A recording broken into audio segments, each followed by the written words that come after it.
तो गाइज यार आज हम सॉल्व करने वाले हैं question number 1 of exercise 4A of chapter 4 which is linear equation into variable.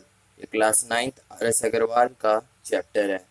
तो इस चैप्टर को सॉल्व करने से पहले इस क्वेश्चन को हमें कुछ चीज़ें समझनी होगी। तो वो क्या चीज़ें हैं वो हम देख लेंगे। हमें पहले समझना होगा कि इक्वेशन क्या है। क्या है इक्वेशन क्या है? तो अगर हम ध्यान से समझे तो इक्वेशन क्या होती है? एक स्टेटमेंट होती है जो ये दिखाती है कि कोई दो चीज इक्वल होती है। यानी क्या, अगर हम लिख रहे हैं कि 5 = 5, तो ये भी क्या है? ये भी एक इक्वेशन है। अगर हम ये लिख रहे हैं कि 2 + 2 = 5, तो ये भी एक इक्वेशन है। और अगर 2 + 2 ये इक्वेशन नहीं हो सकता है, 2 + 2 + 1 = 5, तो ये भी एक इक्वेशन है। और हम ये भी लिख सकते हैं कि 2 + 2 + x = 5। ये सभी हमारे क्या है? इक्वेशन है। तो अब हमें ये समझ में आ चुकी है कि इक्वेशन क्या होती है।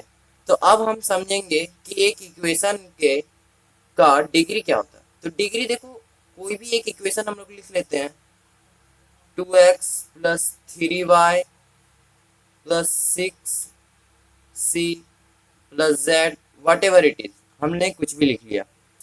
अब समझो कि जो वेरिएबल का पावर होता है, लेट सपोज यहाँ 4 है, यहाँ स्क्वायर है, यहाँ क्यूब है, और ये z का हम कुछ भी ले लेते हैं, 6 ले लेते हैं। तो डिग्री का मतलब होता है कि पूरे पॉलिनोमियल में जो सबसे हाईएस्ट पावर रहेगा, हम उस पॉलिनोमियल का उसे डिग्री कह देंगे। अब पॉलिनोमियल क्या होता है ये तो हमने पढ़ा हुआ है। तो 6, इस पॉलिनोमियल का हमारा डिग्री क्या हुआ? 6 हुआ। तो हमें डिग्री भी समझ में आ गया। तो अब लीनियर इक्वेशन क्या होती है, तो ये समझने की कोशिश करते हैं। तो लीनियर इक्वेशन का मतलब हम कोई सा भी इक्वेशन ले लें, कोई सा भी इक्वेशन ले लें, उस पे बस, जैसे इस पे 4 था, इस पे 6 हाईएस्ट पावर था, यानी डिग्री क्या था? 6 था। पर लीनियर इक्वेशन में वह डिग्री क्या होना चाहिए हमारा? 1। यानी क्या, अगर हम लिख रहे हैं 2x + 3y + 6c + z, ये कुछ भी लिख रहे हैं, तो ये क्या हुआ? ये हमारा लीनियर इक्वेशन है। क्यों है ये लीनियर इक्वेशन? क्योंकि इन सभी के हाईएस्ट पावर क्या है? 1 है। वेरिएबल के हाईएस्ट पावर क्या है? 1। तो लीनियर इक्वेशन किसे कहेंगे? कोई भी इक्वेशन जिसका हाईएस्ट पावर 1 होगा। अब वेरिएबल, या ये तो बताने का चीज नहीं है पर फिर भी बता देते हैं। वेरिएबल होता क्या? जिसका वैल्यू फिक्स ना हो, जैसे X, Y, Z, C, D, E, whatever, जिसका हमें वैल्यू पता नहीं है। अब कोई कह देगा कि C + D क्या होता है, ये हमें तो पता नहीं है। तो इसका मतलब क्या? इसका हमें कोई फिक्स्ड वैल्यू पता नहीं है। अब कांस्टेंट इसी का उल्टा, कांस्टेंट यानी इसका हमारे पास फिक्स्ड वैल्यू पता होता है। जैसे 5 + 6, तो 5 हो गया, 6 हो गया, 7 हो गया, 8 हो गया। इस पे हमें कुछ भी कैलकुलेशन करने दिया जाएगा तो हम कर लेंगे। जैसे 5 + 5 क्या होती है? 10, तो हमने फट से बता दिया। अब एक और चीज हमें समझना होगा कि कोफिशिएंट क्या होता है। ये बहुत इंपॉर्टेंट है इस क्वेश्चन के लिए। हमें इंपॉर्टेंट क्या है? कोफिशिएंट क्या होता है। अब बहुत किसी को पता होगा, पर जिनको नहीं पता मैं बता देता हूँ कि कोफिशिएंट यानी, कोई भी इक्वेशन लेते हैं, मान लेते हैं यही वाला हमारे पास था, तो कोफिशिएंट का मतलब वेरिएबल के जस्ट आगे जो भी मल्टीप्लाई हुआ है वो साइन के साथ कोफिशिएंट कहलाता है। लेट सपोज कि यहाँ पे लिखा हुआ है 3x + 2y - 62z। अब इस पे अगर हम बात करें x का कोफिशिएंट, तो x का कोफिशिएंट है 3। अगर बात करें y, तो y का कोफिशिएंट है 2। अगर बात करें z का, तो z का कोफिशिएंट क्या होगा? -62। साइन के साथ, यहाँ भी साइन के साथ है, बस प्लस लिखाता नहीं है। तो z के साथ क्या है? -62। यानी हम कोई भी वेरिएबल लेंगे, उसका कॉफिशिएंट साइन के साथ जो भी उसके साथ मल्टीप्लीकेशन में है उसे हम ले लेंगे। लेट सपोज -2/3y, तो इस पे पूरा का पूरा ये जो है ये इसका कोफिशिएंट हो जाएगा। y का क्या हो जाएगा कोफिशिएंट? पूरा का पूरा। तो चलो यार, अब आगे बढ़ते हैं हम लोग अपने क्वेश्चन की तरफ। उम्मीद है इतना समझ में आ गया होगा। तो हमारा जो पहला क्वेश्चन है, वो क्वेश्चन कह रहा है कि आपको आगे कुछ एक्सप्रेशन दिया हुआ है, कुछ इक्वेशंस दिया हुआ है। अब इन सबको आपको इस फॉर्म में लाना है, यानी ax plus b y plus c के फॉर्म में लाना है। और आपको यह भी बताना है कि a क्या है, b क्या है, c क्या है। तो उम्मीद है ये तो समझ में आ गया हमें। तो अब सॉल्व करते हैं। तो जैसा कि हम देख सकते हैं यहाँ पे 3x plus 5y is equal to 7.5। तो हम क्या करेंगे, 7.5 को जस्ट इधर लेके आ जाएंगे। तो हम लोग क्या लिखेंगे, 3x प्लस 5y। तो और 7.5 क्या है, 7.5 इधर आके माइनस हो जाएगी। तो माइनस 7.5 इज इक्वल्स टू क्या हो जाएगा, इक्वल्स टू के बाद 0 बच जाएगा। ये तो हमें पता है कि 0 ही बचना है। तो अब देख क्या होता है, हमारे पास यह चीज आ गई। अब 7.5 को हम 7.5 तो रख नहीं सकते हैं, इसको हम क्या करेंगे, पॉइंट हटा देंगे। तो अगर पॉइंट हटाएंगे तो हमें नीचे क्या देना होगा, जितने डिजिट के आगे पॉइंट था उतना डिजिट से डिवाइड दे देना होगा। तो 1 डिजिट के पॉइंट था तो 10 से डिवाइड दे दिया, अगर 2 डिजिट के रहता तो 100 कर देते। तो अब ये काट देंगे हम, तो क्या होगा काटने पर, 2 5 जा 10, 5 2 जा 10 और 15 5 जा 75। तो अब हमें ये समझ में आ गया कि 15/2 आया है। तो अब हम डायरेक्टली 2 को उधर ले जाएं, ये गलती नहीं करना है, क्योंकि हमें क्या करना है, ये 2 को पूरे में एलसीएम लेना है, उसके बाद ही हम इसे इधर ले जाएंगे। तो पहले हम एलसीएम ले लेते हैं। तो क्या होगा, 2 को अगर हम एलसीएम ले ले, यहाँ भी 1 है यहाँ भी 1 है, कुछ नहीं रहता है तो क्या रहता है, 1 रहता है। अब 2 को ले लिए, अब हमें पता है एलसीएम करना। 2 को क्या किए, ऊपर से गुना किए, यानी क्या हो गया, ये 6x प्लस 2 किधर हो गया, ऊपर गुना, तो 2 5 जा 10y। और यहाँ पे पहले से ही 15 के नीचे 2 था, 2 तो हमने ले लिया, तो ये क्या हो जाएगा, -15 इज इक्वल्स टू क्या हुआ हमारे पास, 0 हुआ।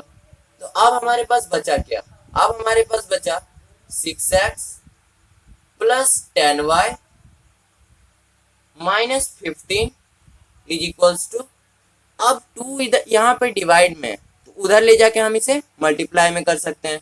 तो यहाँ पे क्या करेंगे, हम मल्टीप्लाई कर देंगे 0 के साथ 2, विच इज अगेन 0 हो जाएगा। अब इधर आते हैं, इधर अगर हम आए तो हम देख सकते हैं कि हमारे पास एक यह इस फॉर्म में आ गया है, ax by और c के फॉर्म में आ गया है। देखो ax यानी क्या, a b और c क्या दिखा रहा है, a b और c हमें बता रहा है कि ये तीनों कांस्टेंट है, x और y यहाँ पे वेरिएबल है। और हमारा ये देखो आंसर जो आया है इस पे 6y है, यानी x क्या है, variable 6 constant, y variable 10 constant और 15 कांस्टेंट है। और यहाँ पे c भी क्या शो कर रहा है, कांस्टेंट। तो अब हम क्या लिख सकते हैं इसे, ये हमारा इस फॉर्म में आ चुका है, इसीलिए अब हम लिख सकते हैं, और 2 × 0 तो 0 ही हो जाएगा।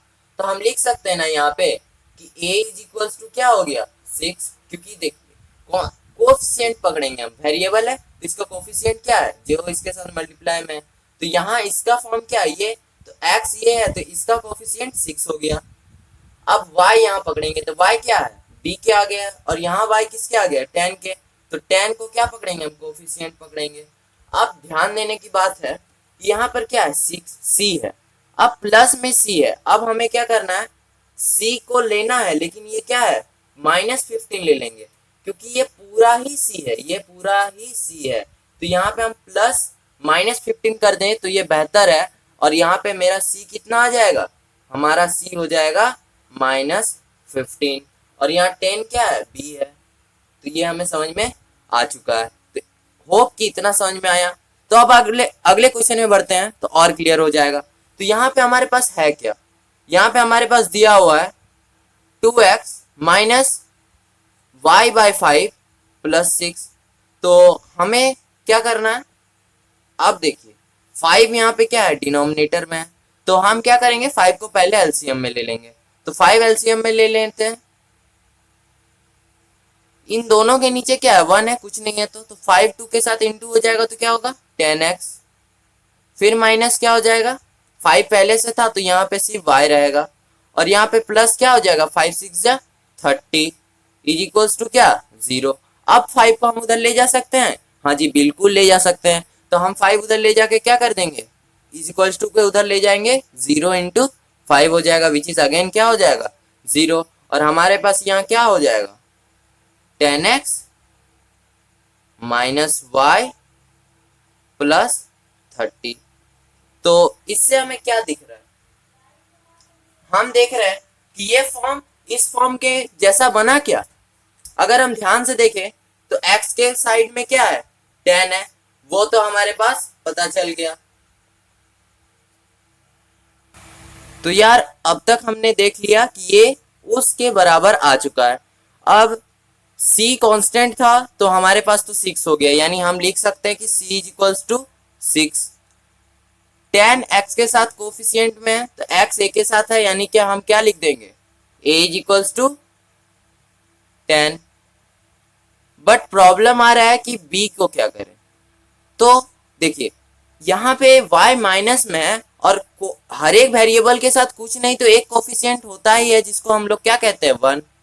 1 यानी अगर y सिर्फ है तो y के पहले 1 है, वो हमेशा रहता है। तो यहाँ भी y के साथ क्या रहेगा, हमेशा 1 रहेगा। तो हम लोग क्या कर देंगे ना, b इज इक्वल्स टू, और हम बताए हैं पहले कि प्लस बी वाई करेंगे। तो प्लस बी वाई यानी क्या, माइनस वाई को ऐसे ले लेंगे और यहाँ पे क्या कर देंगे प्लस, तो हमारे पास क्या आ जाएगा, -1।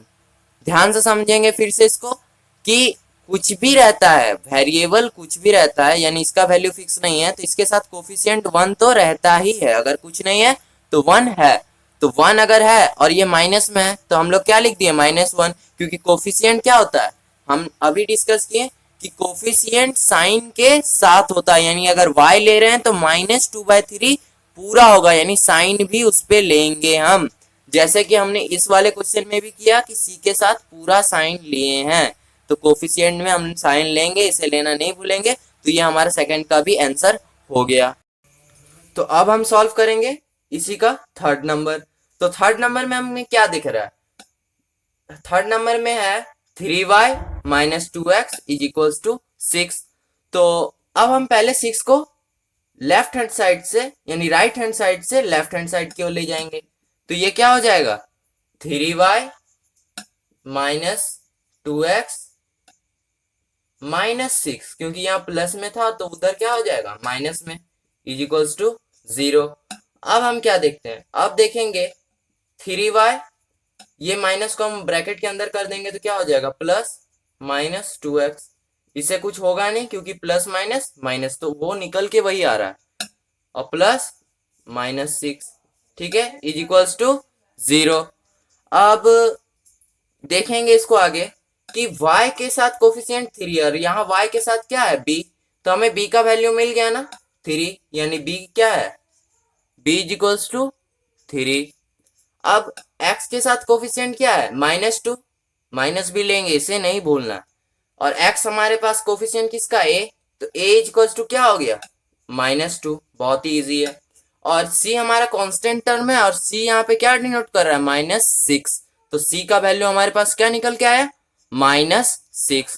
तो चलो इतना समझ में आ गया और ये हमारा बन भी गया। अब इसको बनाते हैं, यानी इसी का फोर्थ क्वेश्चन। फोर्थ क्वेश्चन में भी हम 5y को राइट हैंड साइड से लेफ्ट हैंड साइड की ओर ले जाएंगे। तो ये क्या हो जाएगा, नेगेटिव में आएगा, तो 4x minus 5y is equals to 0। अब 4x तो ठीक है, -5y को फिर से ब्रैकेट में भर देंगे, क्यों, क्योंकि ये माइनस में और हमारा किस टाइप में आना चाहिए था, प्लस में। तो हम ये क्या कर दिए, -5y इज इक्वल्स टू 0। अब इस पे x के साथ कोफिशिएंट 4 है और यहाँ पे x के साथ a है, तो इतना तो हमें पता चल गया कि a इक्वल्स टू कितना हो गया, 4। समझ में आ रहा है, चलो ठीक है। y के साथ कोफिशिएंट क्या है, -5, और y के साथ यहाँ पे b है, यानी हम ये भी लिख देंगे कि b इक्वल्स टू -5, साइन नहीं भूलना है। लेकिन यहाँ पे c हमें दिख ही नहीं रहा है, ठीक है, यानी c है ही नहीं। तो c नहीं है तो हम यहाँ पे क्या करेंगे, अच्छा सपोज कि हम यहाँ पे ये कर सकते हैं कि 4x plus -5y plus 0 is equals to 0। तो इस पे कुछ चेंज हो रहा है क्या, नहीं चेंज हो रहा है। तो जब चेंज नहीं होगा तो हम ये भी लिख सकते हैं, तो इसीलिए हम लिखेंगे नहीं, पर यहाँ पे c इज इक्वल्स टू क्या हो जाएगा, 0। तो ये होकर के हमारा फोर्थ क्वेश्चन भी सॉल्व हो गया है। तो अब हम इसी का फिफ्थ पार्ट बनाएंगे। तो फिफ्थ पार्ट क्या कह रहा है, x/5 minus y/6 is equals to 1। चलो इतना समझ में आया। इसको हमें किस फॉर्म में लाना है, ax plus by plus c is equals to 0। तो सबसे पहले यहाँ पे हमारे पास डिनोमिनेटर में कुछ दिख रहा है, इसे हम एलसीएम ले लेंगे। तो 5 और 6 का एलसीएम क्या आएगा, 30 आएगा। ठीक है, ये तो हमने ले लिया। अब क्या होगा, 5 6 टाइम 30 होता है, इसीलिए क्या हो जाएगा 6x माइनस 6 5 टाइम में 30 होता है, इसीलिए क्या हो जाएगा 5 ऊपर में मल्टीप्लाई हो जाएगा x के y के साथ, तो ये हो जाएगा 5y इज इक्वल्स टू 1। चलो इतना भी समझ में आ गया। अब क्या है ना, 30 इधर चल जाएगा, 30 किधर चल जाएगा, राइट हैंड साइड में। तो हमारे पास क्या होगा 6x minus 5y is equals to, ये हमारा चला गया उधर और ये 1 के साथ मल्टीप्लाई हो गया 30, यानी 1 इंटू 30। तो ये हमारे पास क्या आ गया 1 इंटू 30 रहेगा। इतना समझ में आया। तो इधर हमें क्या करना है, 0 करना है ना, तब 30 को उधर ले जाएंगे तो यहाँ पे प्लस 30 होगा, क्योंकि प्लस 1 इंटू प्लस 30, तो ये क्या हुआ प्लस 30। तो हम क्या करेंगे ना 6x, तो यहाँ माइनस है तो हम ऑटोमेटिक इसको क्या करेंगे ब्रैकेट के अंदर डाल देंगे, और ये 30 इधर आ गया तो ये भी क्या आया माइनस में, यानी माइनस 30 इज इक्वल्स टू 0। तो माइनस 30 को भी हम ब्रैकेट के अंदर डालेंगे और बाहर क्या कर देंगे प्लस। इससे हमें समझने में आसानी होती है। आगे क्या देखते हैं, आगे x के साथ कोफिशिएंट यहाँ पे 6 है, और x किसका कोफिशिएंट, मतलब a किसका कोफिशिएंट था x का, यानी a का वैल्यू हमारे पास क्या आया 6 पॉजिटिव में। ठीक है, y किसका कोफिशिएंट था b, और b यहाँ पे क्या क्या वैल्यू आएगा b का -5, क्योंकि y के साथ b के साथ y है और y किसके साथ है यहाँ पे -5, तो b का वैल्यू क्या आया -5, क्योंकि साइन भी हमें लेना होगा। और c एक कांस्टेंट टर्म है और c यहाँ पे क्या वैल्यू दे रहा है हमें -30, यानी c इज इक्वल्स टू हमारे पास आया -30। तो ये हमारा फिफ्थ क्वेश्चन भी बन गया। अब सिक्स्थ इससे भी आसान है, बस इस पे क्या है रूट। तो इसको देख के कुछ डरना नहीं है, क्योंकि मैं भी रूट से डरता था। तो ये कुछ हमें करना नहीं है, यहाँ 5 है, 5 को यहाँ पे क्या करना होगा हमें 0 करना होगा। तो इसके लिए क्या करेंगे हम √2x प्लस √3y, यहाँ पॉजिटिव में है ना 5, तो इधर आ जाएगा तो क्या हो जाएगा नेगेटिव, यानी -5 हो जाएगा इज इक्वल्स टू 0। इतना समझ में आया। अब क्या करना है,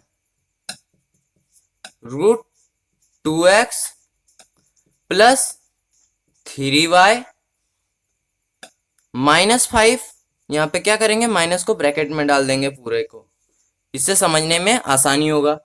तो अब देखते हैं x के साथ क्या है √2, यहाँ a x के साथ है ना, यानी x के साथ a है, तो a का वैल्यू हमारे पास क्या आया √2। ठीक है, इतना समझ में आया। y के साथ क्या है √3, और यहाँ y के साथ क्या है b, यानी b का वैल्यू क्या आया √3, किस में आएगा √3 पॉजिटिव में। और c क्या शो करेगा, यहाँ पे c है, तो c एक कांस्टेंट टर्म है और c क्या शो कर रहा है -5 को, तो c इज इक्वल्स टू -5, क्योंकि साइन भी हमें लेना होगा। तो होप आप लोग को समझ में आया होगा। आज के लिए बस इतना ही, और यहाँ पे हमारा क्वेश्चन नंबर 1 खत्म होता है।